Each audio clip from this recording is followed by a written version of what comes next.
you. It is the Thursday, August 29th, HamSCIence Zoom call. Welcome, everyone. We've got, as usual, multiple continents represented. So that's always a good thing. This week, we've got a couple of things going on. Joe Zurkovich is going to talk to us about CHU. When he's done, I want to make mention of a couple of projects that Case Western Reserve has been doing in the past with CHU, and then something they've got going for the upcoming October eclipse, in case we haven't had enough of the eclipses this year. You can never get too much eclipse. I'll make mention of that a little bit. And if Pete Smith joins us, we can ask Pete some questions about the RBN network. And Kuldeep, I see Rob Robinette is here as well. So we can probably ask Rob about the whisper data. And if he doesn't know the answers, he will be able to tell us to whom we should speak to get those answers for you. So I think we're gonna have a pretty full hour. So if no objections, Joe, why don't you go ahead and take the Zoom screen and let's see what you saw looking at CHU back in April. Okay, let me see if we get this figured out. It says share, and I want to share there. That's what I want to share.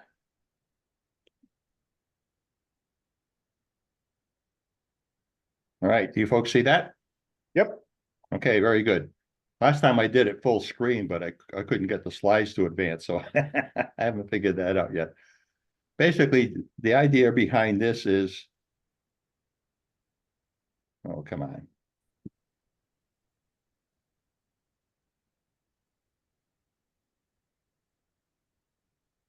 Can you see it if I go to full screen? It hasn't changed. We're seeing your first slide. You're seeing a what? Your very first title. I'm going to try and change it to the second slide. Just let me know that it changes. It says questions at the top. Nope, still seeing the first one. Yeah, that's why I don't know what this problem is with that. Well, I'm going to have to.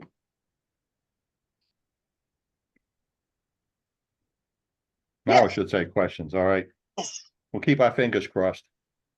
I also turned my VPN off because that's just asking for trouble. Basically, I just wanted to do something simple, something that other hams could easily do without added equipment, just use their stations. So I asked a few questions. I said, will the solar eclipse have any effect on radio signals? And can we do something very simple, not expensive, simple experiment to use ham radio stations as is? And if we have any effects, what are they? All right. So, simple hypothesis, the solar eclipse blocks and reduces ultraviolet radiation. Therefore, it should have an effect, as we all know, on the D layer. And this is kind of aimed at like a radio club type presentation. So I would expect an audience to be of all levels of skill, right? And I would explain a little bit about D-layer absorption to signals, let's say below 8 or 9 megahertz during the day, and how AM radio works and all that sort of stuff. All right. So to do that experiment, I did not want to pick a high WWV signal up around 15 or 20 megahertz. All right. I wanted a signal that would be in where the D-layer would affect it if there was going to be a change. And so I decided to use CHU, and being here in New England, that was a pretty good choice because I was just on one side of the totality line. I'm at 93%, and CHU is just on the other side of it. All right. So I said, well, this could be a good experiment because here I got a signal path going right across the shadow. Right. So then I decided, okay, how are we going to do this? So I basically recorded signals over 1 minute intervals. And then when I had the recordings, I went back and I looked at the recordings and I picked the data off every 5 seconds within those 1 minute intervals. And the idea there was treat it like a quality control sampling problem, all right? And actually get the data that way. And we can maybe look at more than just signal strength. We can also look at some variability in what's happened and also eliminate some of the QSP that's happening or see if there's changes in QSP. So I'm up here in New England. I'm 32 miles west-northwest of Boston. For this experiment, I used an ICOM R8600 with a preamp off, RF gain reduced, all right? And in my backyard, I have a 130-foot OCF off-center fed dipole. And it so happens that SDR console software works with this receiver, and it's absolutely excellent. You can do a lot of recording with it. You can record WAV files. You can record MP4 files showing the full screen of the software. So you also collect all the readings. You can see what frequencies you're on. You can see what waveforms look like. So it's a good piece of software to use. Now this is the shack, and this is what a Radio Shack looks like in the cellar when you've been in the same home since 1978. And basically, the only thing that changed is the equipment, all right? That's been updated over the years. But in that QSL pile on the back wall, it was one of my favorite QSLs from U2MIR when I worked the Russian cosmonauts when they went over on 2 meters. And I called them in Russian because I knew a few words in Russian for some courses that I had taken. And they answered me back because I called them in Russian phonetics. And all the other stations around me were drooling. And they get that card. That cosmonaut went to the ham radio show in Texas 2 years later. So I had another ham hand carry my QSL card down to him. And I got his card back 2 years after that. So it was a 4-year cycle to get the card. That's a little close up of the R8600. And the CW key there is going to my ICOM 9700 next door to it. So, all right. This is what SDR console looked like at 1328. And basically 1328 local time here is just an hour after noon, all right? And the signals are really low, all right? This is CHU. And that's what exactly you would expect. You have maximum delay or absorption at noontime and just after. Here's an hour later. As the eclipse is approaching and the shadow's starting to get stronger, it's picking up. I've got the numbers as we go into this. 1528, still increasing. So basically, I was at 93%, all right, maximum eclipse at 1929, and these are what the signal strengths were on CHU. And basically, as you can see, we were going down, and the best signal strengths were right around eclipse maximum, and then they started to come at the end. We'll take a look at some graphs of this data. Now, as I said before, I did 1-minute intervals, and I took readings every 5 seconds within those 1 minutes off the MP4 videos that I recorded. And I wanted to get some averaging to see what QSB and reduced QSB effects, all right? And I wanted readings before, during, and after the eclipse. And I'm looking also not only for signal strength, but I want to see what the variability changes are in the signal strengths. That would also be interesting. So one of the ways I looked at it is use very simple non-parametric statistics box plots, all right? You don't have to know what a distribution is. These are used a lot in quality control out in industry. I'm sure you all seen these before, but basically you're kind of looking at a distribution here where the size of the hinges are at the first and third quartiles.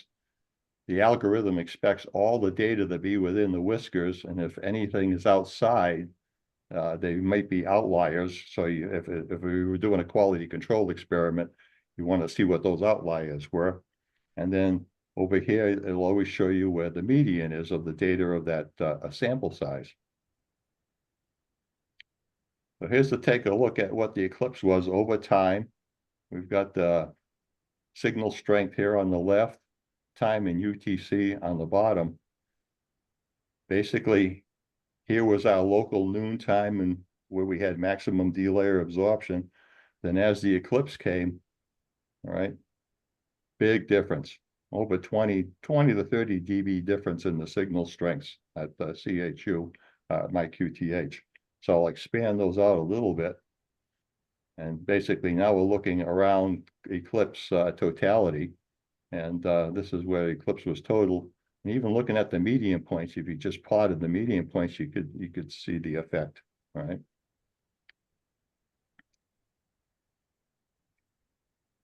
But back here, It's hard to see during the eclipse. But notice the variability also in the QSB, right? You have wider distributions. And then as the eclipse got stronger and stronger, not only did you have stronger signals, you also had less signal spread. You had less QSB. It was more of a solid signal. Another way to look at it is a dot plot, all right? And a dot plot, basically, you just put the dots on the points, and if dots line up on the same actual reading, they show up next to each other. I don't care for the dot plot that much, but it gives you another way to look at the data so you get a feel of what's going on. And you can see where the eclipse points were. Likewise, the same thing, I'll spread them out. Eclipse totality is right here. And you can see where the median most points were, the median points. I like scatter plots better. Scatter plots is a way of looking at it where if you get some of the same points, they actually line up on top of each other. All right. So it's, to me, it's a little better way of looking at it. And again, the scatter plots expanded out. But you can also then take all these median points and take a look at them and see what happened. And that was basically the median points of the eclipse. Here you have local noon and 1 p.m. All right. Here comes the eclipse shadow, maximum eclipse. All right. Right after the eclipse, it starts to recover. But now I'm getting towards the end of the day. All right. And now what's happening is my sun angle is getting lower and lower. So the delay is getting less absorption. All right. I wish I was a little earlier in day. It would have come out as a nicer graph. And here's basically the line plot expanded of those median points. So it was just a simple experiment to say what happened. All right. Basically, CHU had a very poor signal around local noontime, which you expect, maximum delay or absorption. As the eclipse got closer and closer, not only did the signals improve, but QSB greatly decreased. All right. And I was looking at a 25 to 30 dB improvement in the signals, all right, at 3 megahertz. And an hour after the eclipse, we didn't go back to previous levels because I was basically running out of daylight. So, simple experiment, simple presentation. And the idea was just to show other hams what you can do with a little bit of science and ham radio. All done. Very nice, Joe. That's, I think it met your objectives very well. Now let's see if we can undo the screen sharing here. How do I undo it? Before you do that, are there any questions or any slides that anybody wants Joe to look back to? Hey, Joe. Yes. Yeah, this is Ron. I just noticed in one of your bullets that you said, I was surprised to see the effect happen so quickly and so strong. So my question is what did you have like an expectation of what it was going to happen and this was different? Or was this just like an observation that was totally unexpected? I think it was just the time when I see the delayer happen. All right. The delayer, a lot of times in the morning when you're on, let's say you're on a low band, like 80 or 40 meters, you'll have a long haul contact going and stuff. And the delayer, it almost like it snaps on. All right. It just comes on very fast. So I was kind of thinking in the back of my mind, will we see something very similar, all right, during the eclipse totality? And it wasn't so much a snap-on. It was very strong, but it was more gradual. So in the back of my mind, it was also like gray line type communications where you have a bunch of things going on which give you gray line. You got the D layer forming and disappearing at one rate. All right. You have the E layer, same thing again, ionization levels changing and altitude changing. And then you have the F2 layer also coming in, ionization changing and altitude changing. When you put that whole glom together, you get a form of gray line. So I was wondering, we could see a little bit of that too. And nope. Right. Right. Okay. Yeah, I was just kind of curious about that. So I didn't yeah, know and what to expect, actually. I know that D layer in the morning, if I'm running 80 meters, it's just like, okay, you're done. That's Move on right. to something else. There's not a lot of gray line and other stuff going on sometimes. Okay, thank you. So I have a question, Go ahead. Joe. Could you go back in the plots to where you have one with dots where you have the whole day and you can see both noon and the eclipse at the same time? Yeah, there you go. Okay. So I have a question that involves timing. So if you could look at, say, noon and look at the time, the strength going down and then going back up, if you could draw the best two lines of there, where would they intersect? And what is the exact minute when you get the minimum there? And it needn't be where your dots are. It could be that the lines intersect slightly off to the side of noon. So I'd like to know what time exactly is not noon, but rather the low point. Oh, And then you I do have to the look same. at the data for that one. Yeah, I'm Yeah, yeah. asking you, can you look at this some other time and then Yeah, yeah. um Good then question. back to us? I'll tell you the reason in a minute. And then the other one is, of course, to then expand it out where you just see the eclipse, and so you have the line going up and the line going up, and find the intersection of those 2 points. So you can just print it out on a piece of paper and put a ruler on it, and find that. So I'd like to know those exact times as best, to with whatever minute it comes out to be. And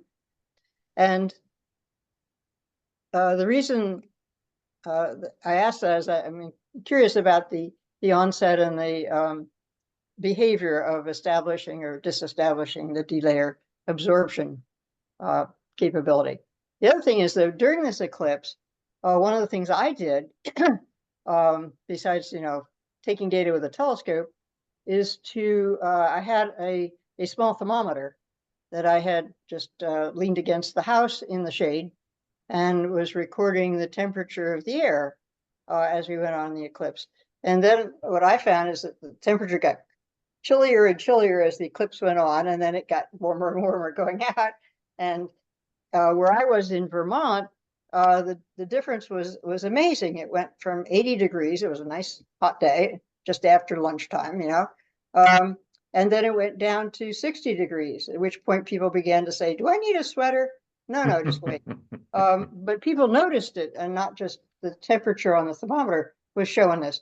So I had that graph, and then I drew lines on a piece of paper, and I found the exact time when it hit the minimum. And then it surprised me in that the minimum time on my graph of temperature was not the same time as when the eclipse turned around and started back up again. Ah, okay. Now I understand behind the reason behind your question to me on the actual signal strength. Very good. Right, because the general overall behavior was exactly what I expected. The temperature went down, the temperature went back up again.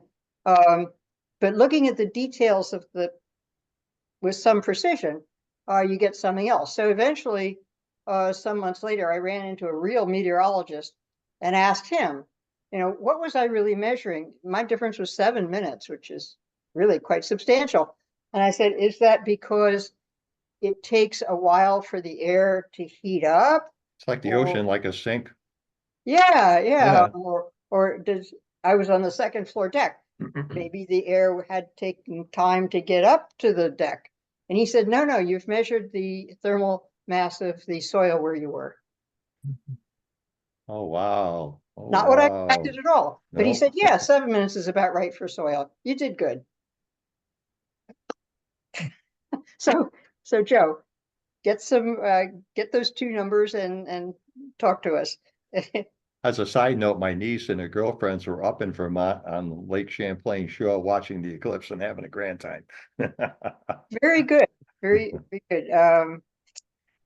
Yeah. One of my friends was running the show at the Echo Center in Burlington on Lake Champlain. And that was very good. He was on national TV for a while. It was so exciting. So yeah, and maybe you could then tell us the numbers on another telecon. I'll do that. I'll do that. Thank Thank you. you very much. Yeah, lovely job. This is great. Great. Just great. Hey, Gary. Yeah, Ron. Looks like there might be a question on the chat. Yeah, I was just noticing, Jason Durr had a good question. I think it's in a similar vein. Do we know what the time lag is between the maximum signal, and the actual time the eclipse, I guess, closest to totality for you, if there was any lag between the RF increase and the actual shadow? I will dig into the data on that, and we'll come back, that's for sure. Yep. Good questions, Okay. good questions. I'll say a little side note on non-parametric statistics. I first bumped into that maybe 30 years ago. I had a dog who had ended up with osteosarcoma and bone cancer, and she had to go in and she lost a leg. She was high quality 2 years of life after that, but she was part of a study. That's the first time when your dog gets that sick and she's part of a study at a vet college, all right, you get to be good friends with the surgeon, and he introduced me to Kaplan-Meier survival statistics, all right? And I'm an engineer, so I said, this is interesting. So he showed me how that worked and how we could do the experiment and say whether the experiment was good or not.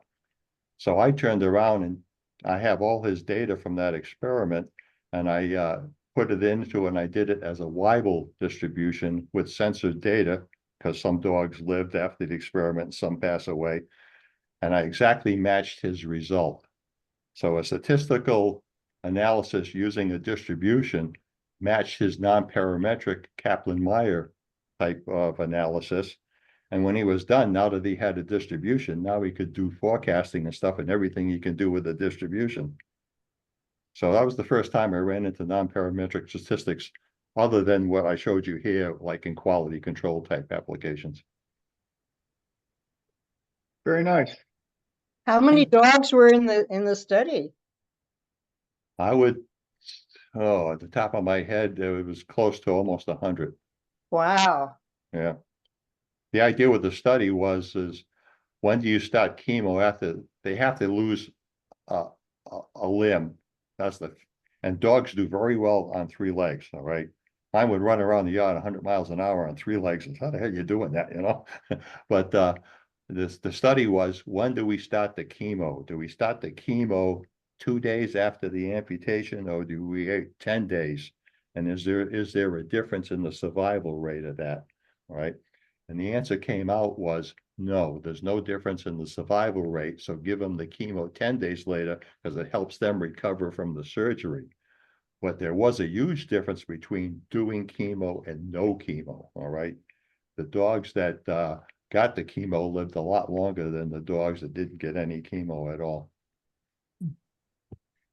Interesting. Yeah, I had a friend named Tripod. Oh, I totally relate.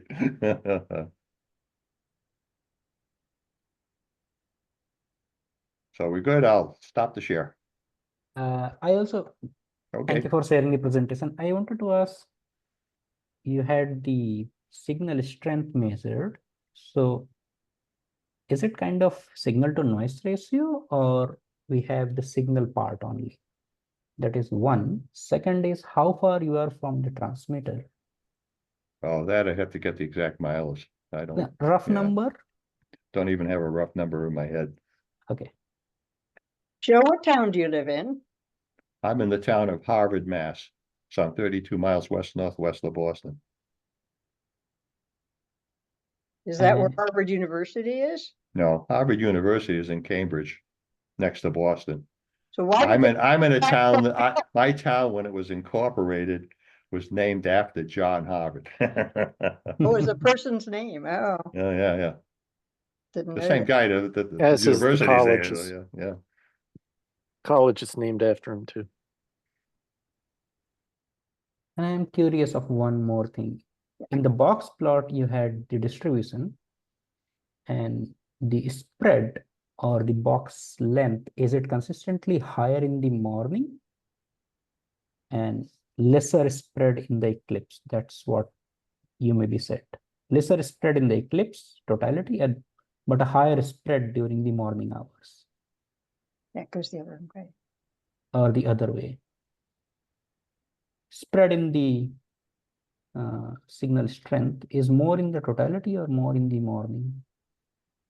The most spread is earlier in the day, all right? Okay.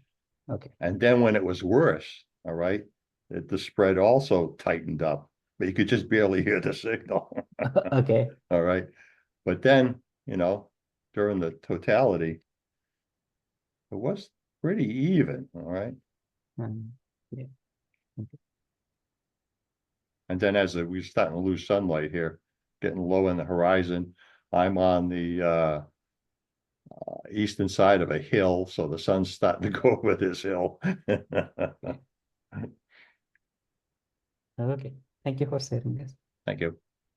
Did, Kuldeep, did you get an answer to your signal strength question? Maybe I missed it. Yeah, I wanted to ask, when we measure the signal strength, is it like previous time we had a doubt? Sometimes we measure signal to noise ratio, SNR, and sometimes we can say it is the signal strength changes in the transmitter. So this one is SNR, or we can say total strength itself, not This the is noise part. this is total strength, Oh, from what wow. I can see. Okay. Yeah. Okay. Yeah, and it's where I've got the signal on AM, and I've got a bandwidth around the signal, so it's exactly just total signal strength, what it's reading in that bandwidth. Okay. Okay. Thank you. You're welcome. Thank you.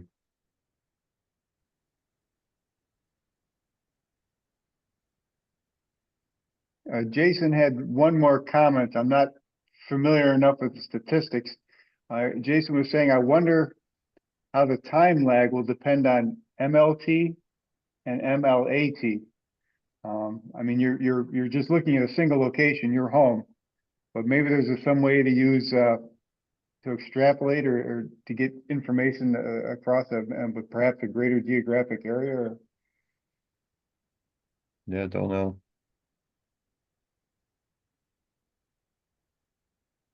Well, the MLAT is going to be a constant for the experiment because the transmitter and the receiver aren't changing in magnetic latitude over the course of the day.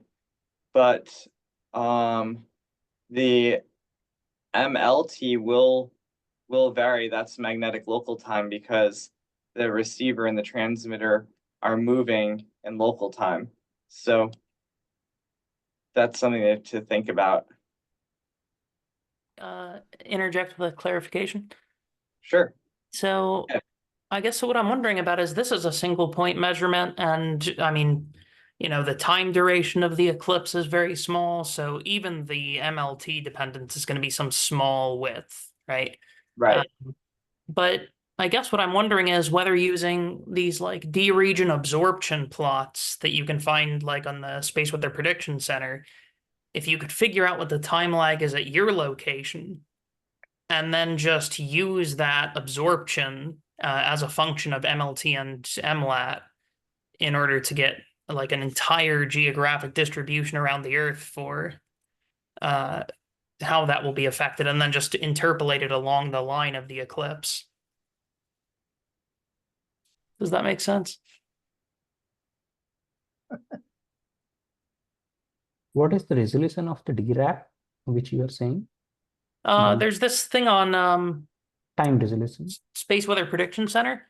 Okay. It basically gives you the absorption, I think for EUV, for X-rays, and so on, over the entire globe. So if you take the path of the eclipse, take the data for the time lag at your location, and then just see how the absorption differs along the entire line of the eclipse, maybe you could get some time lag as a function of the eclipse path. That's a vague idea. I don't really know how it would be fleshed out in the details, but I was just curious.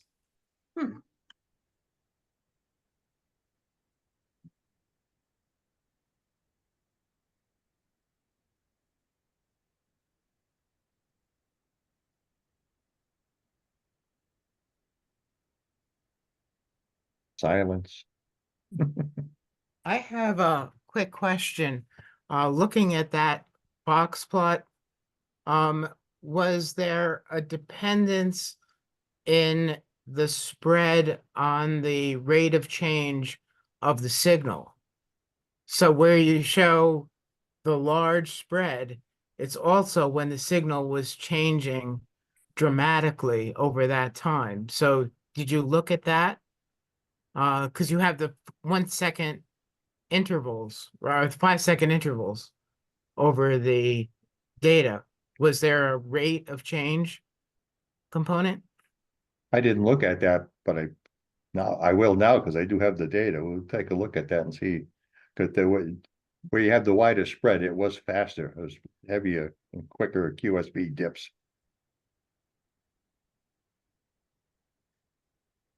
Thank you. Thank you.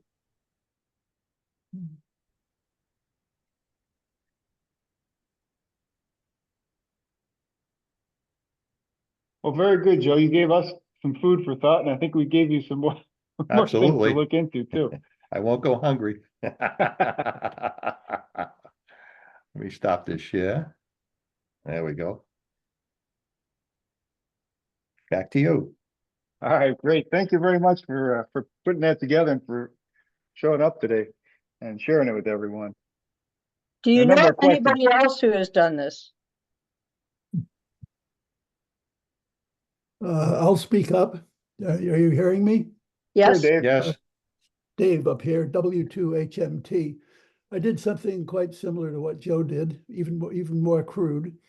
I was in Florida at EL 95 down Miami, and I chased a lot of eclipses in earlier days, but I was stuck there. I have a grandson who I was trying to get interested in ham radio, and he's a computer geek.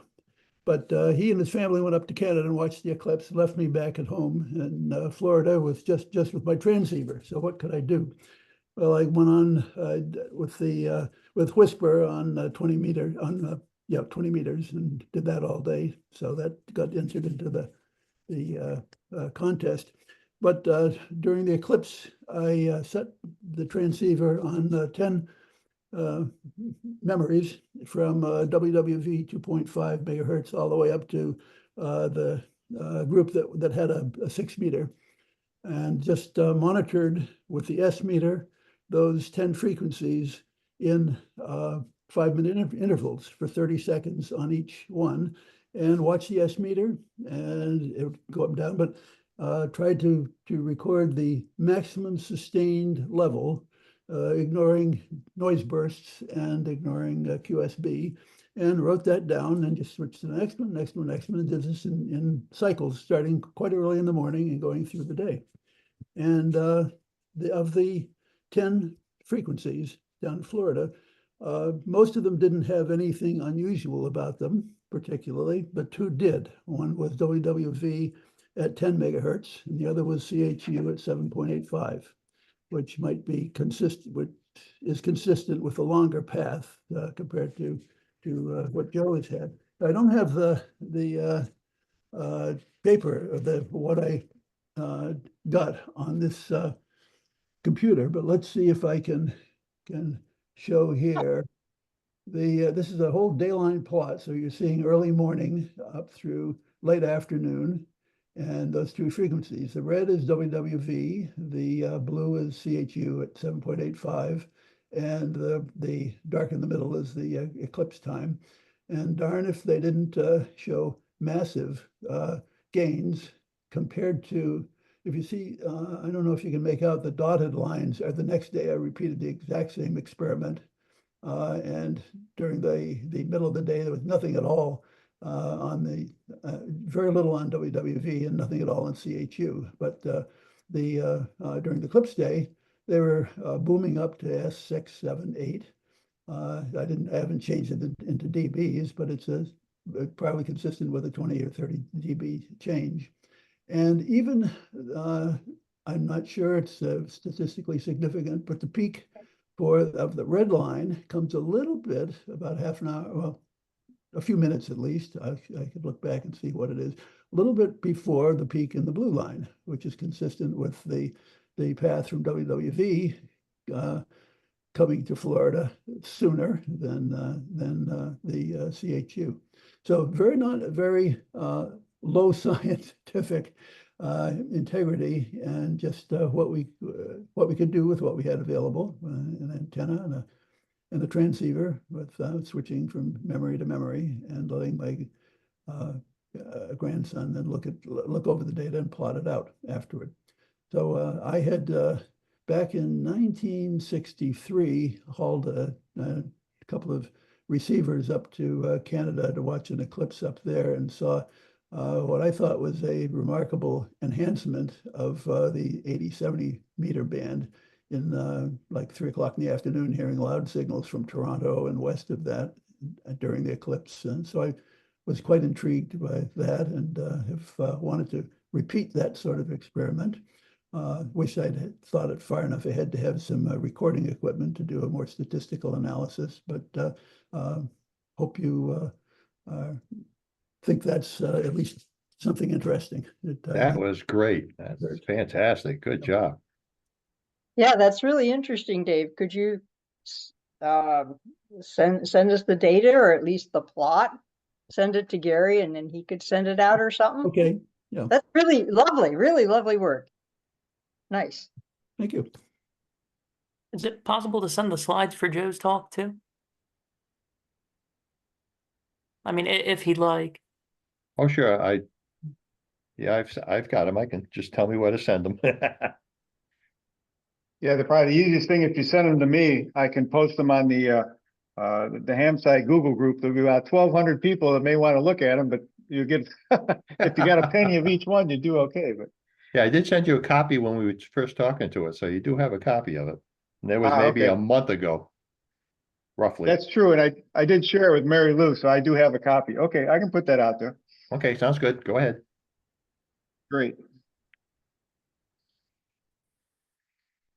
All right.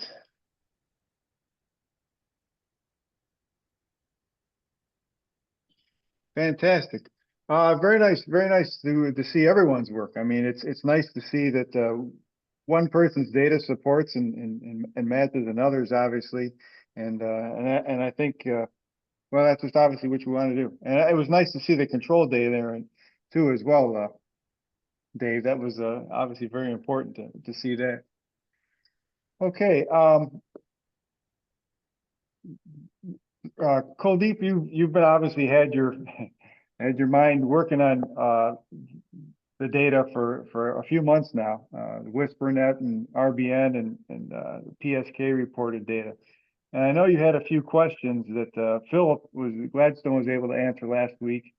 Do you still have some of those questions? Because we've got Rob Robinette here that might be able to answer some of those questions regarding the WhisperNet data.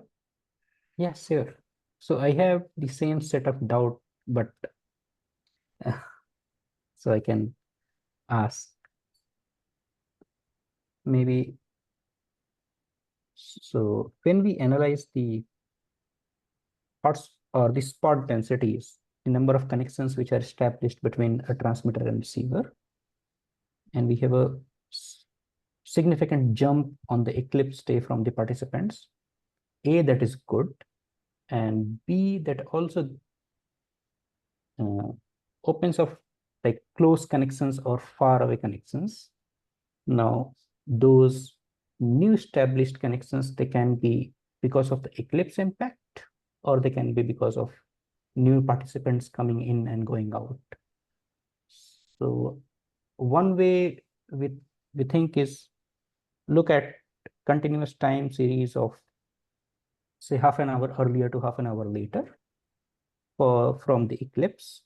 If the transmitter receive location is present throughout, then we say, okay, the change is because of the eclipse, not because of the user behavior.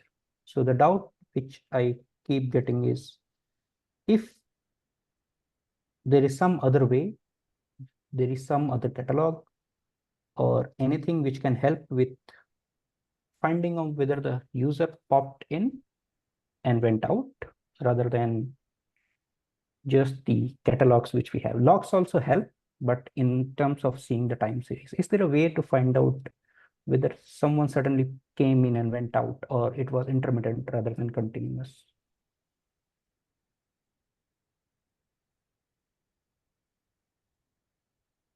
I don't know if you're looking for me for the answer. I'm not sure. Yeah, okay. I think that Gwen is my colleague who is really much more familiar with it, the access to the data. But if I hand it over to Gwen, I think perhaps just looking at the through whisper.live gives you an easy way to perform more extensive queries. Yes, Yes, well, whisper.live. thank you, Rob and Kuldeep. I mean, that Yes. is an excellent question, and it's one that I've faced myself in looking at the effect of the April eclipse on transatlantic propagation at 21 megahertz, where the eclipse, when it was over Newfoundland, was affecting the second hop of 21 megahertz transatlantic propagation. And so, indeed, I wanted to know exactly that. Was I seeing an effect of a different number of transmitters or receivers rather than an eclipse effect? And so what I did was to look at the count of the number of received spots on the transatlantic heading from the UK of between 282 and 298 degrees. So I looked at a particular heading because I can express that as an SQL statement into whisper.live or whisper.rocks in their sandpit, and take the total number of spots in 20-minute intervals. So I've got reasonable low noise statistics, and look at the eclipse day, which is in bold blue, and the 2 days either side are in cyan. And so we see, as is typical with propagation, a number of effects. And so what I read in this graph is that the eclipse day, the 8th, 21 megahertz started the day. It opened up poorly in terms of number of spots in 20 minutes. In fact, it was the worst day as regards propagation as the band opened. So we have a low number of spots. But then, as we get towards eclipse time, a sudden shooting up in the number of spots. Now, one might say that could be that a number of new people jumped in just for the eclipse. So it was well over and above the previous 2 days and the next 2 days. So we did see an upsurge in the number of spots that was unusual. And then, as during the eclipse time, affecting the second hop, virtually they went down to 0. And that did not happen on the 2 days either side as the control days. So despite having more people active during the eclipse day than on others days, the number of spots during the eclipse went way down. So it certainly told me that this was an eclipse effect. It wasn't that there were fewer people active during the eclipse. So I think by using some SQL statements like this, looking either side, you can answer your question. Yeah. Thanks. Yeah, that is one way to look at the time evolution. And if it suddenly drops, even lesser than the quiet or the other days, then it is definitely indication of eclipse. Thanks for sharing that. I think because you were looking at a lower frequency, you have the inverse effect. Yeah, I have the of inverse the effect eclipse compared Yes. to mine.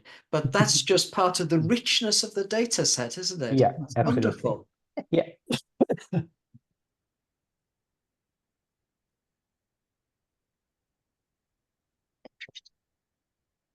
All right, very good. Thank you, Rob and Gwen, both for helping out with that. Giving us some more food for thought. A couple of things I want to mention. I said I want to follow up on a couple of items from Joe's talk. I just want to remind everyone that the folks at Case Western Reserve University also had a project on regarding CHU back on April 8th. Theirs was a little different. They recruited 5 high school and college clubs to do reception experiments, but the clubs were along the path. So along the eclipse path. So between them and CHU. I guess the data has been collected. The analysis hasn't happened yet. But some of the information from that, along with David, 88Y, he had done some experiments of his own from his home here on the east side of Cleveland. And apparently some of that will be presented in the Radio Amateurs of Canada's magazine in the next few months called the Canadian Amateur. So we'll look to see that. So so much we talk about and assume that our work is revolving around WWV, but CHU obviously is very, very important as well. The last thing David wanted to remind everyone is that there is another eclipse coming up if you're in the Southern Hemisphere on October 2nd. And the alignment between the Falkland Islands and Hawaii is very similar to what we saw here in the Eastern U.S. In fact, I'm going to share my screen real quick. Let's see if I can bring that up. Yep. So this is the eclipse that David and some of the folks at Case are excited about. It's coming up on October 2nd. I guess the Hawaiian Islands are in here somewhere. And Case actually has a couple of students going down to, I think, Chile and Argentina, and one on the Falkland Islands doing some reception experiments. So between WWVH and these points much further east. So much of the work we've done and some of the stuff that these guys have pioneered, I guess, is going to continue with the next eclipse. So that's encouraging and interesting to see. So enough on WADDU. One other thing I wanted to mention to the folks who either are interested in either seeing again for the second time, or maybe they haven't seen him yet because you weren't able to attend the HamSCI conference back in March here in Cleveland. Most of the videos from the presentations are now up on the HamSCI website. You can go to the HamSCI homepage, hamsci.org. At the top, there's a rotating banner, one of which is for the HamSCI workshop. When you get to that page, there's a link to either a continuous video, the full video presentation, or when you go to the agenda, each of the agenda speakers under their abstract, there'll be a link to the videos, which are mostly in the 10 to 15 minute range. So you can pick and choose your subjects, what you find of interest, and see what was presented. There's a couple more yet to put up. I'm waiting for Jason to put those up on YouTube. Those are from the Saturday afternoon presentations, but at least 25 of them are up there now. So that's great. Okay, anything else for the call today? Any questions? Anything anybody wants to bring up? Suggestions for future topics or speakers or that sort of thing? Okay, I know on September 12th, we've got a good one coming up. Jason will be talking about the May 10th magnetic storm, which is a huge event. And we may not see again in the solar cycle, or we may, it's hard to say, but it'd be interesting to see what his observations were from that event. Next week is kind of a holiday week. I know Monday the 5th is Labor Day. I used to vacation a lot, many years during Labor Day week, but this year I'm going to be home. But so the question is, do we want to have a call next week, or are people going to continue on? It'll be more of a kind of an open roundtable, or do you want to kind of take a vacation week and reconvene again on September 12th? Those, I guess, are our two options. Well, the question is, given that Monday is a holiday, are we going to have the regular Monday 9 p.m. Meeting, or are we going to call it take a holiday break? We decided that we would show up if we show up. Hey, In Dave, other words, no, it's not off. Okay. Hey, Dave, I sent you a chat earlier. Yeah, I saw that. I responded. Oh, you did? Okay. Okay, well, then I think we'll do the same. We'll just kind of an open meeting next Thursday. If people want to get on and chat and talk about what they're doing and check in with one another, that's great.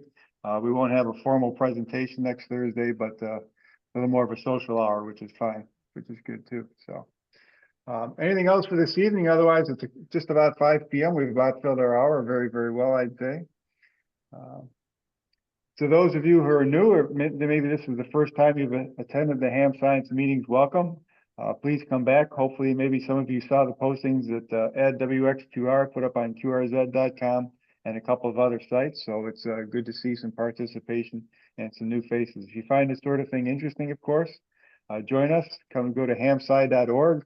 There's a big blue button right on the homepage. Joining HamSci is mostly just signing up for our Google group. There's nothing difficult about it. So we'd like to have you on our mailing list.